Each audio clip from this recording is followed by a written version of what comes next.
جب گناہگار انسان یہ چاہتا ہے کہ اللہ اس سے مشورہ کرے، یا لفظ بدل کر کے دوں کہ گناہگار انسان جب ایک کام کرنے کے لیے تردد میں پڑ جائے، مباح کام کرنے کے لیے شک میں پڑ جائے تو وہ استخارہ کرتا ہے۔ استخارہ سے کیا مراد ہے؟ اللہ سے مشورہ کرتا ہے۔ انسان گناہگار بھی ہو اور اللہ سے مشورہ، یہ کیسے ممکن ہے؟ کہ میں نے سنا تھا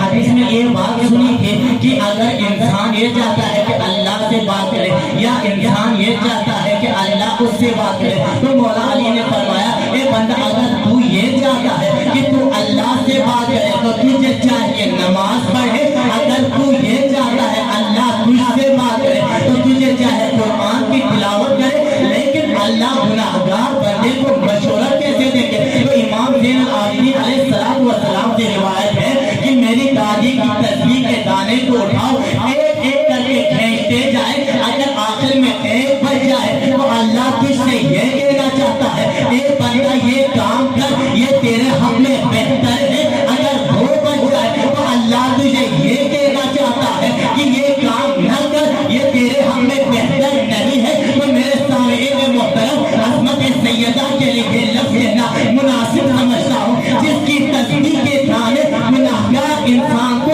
اللہ سے مشورے کا قابل بنا دے، اسے سیدہ کہتے ہیں۔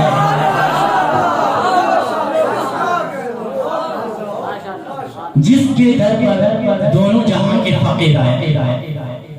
دونوں جہاں کے فقیر آ کر خیرات مانگے، جس کے دروازے سے فردوس کو پر ملے، جس کے دروازے پر ملک الموت کو اجازت لینے کی ضرورت پڑے، جس کے دروازے پر رسول انبیاء کو، رسول اعظم کو اجازت لینے کی ضرورت پڑے، جس کے دروازے پر فرشتے کبھی سائل بن کر، کبھی فقیر بن کر، کبھی مسکین بن کر آئے، جس کے در پر کبھی فرشتے درزی بن کے آئے، جس کے دروازے پہ ملک الموت کو اجازت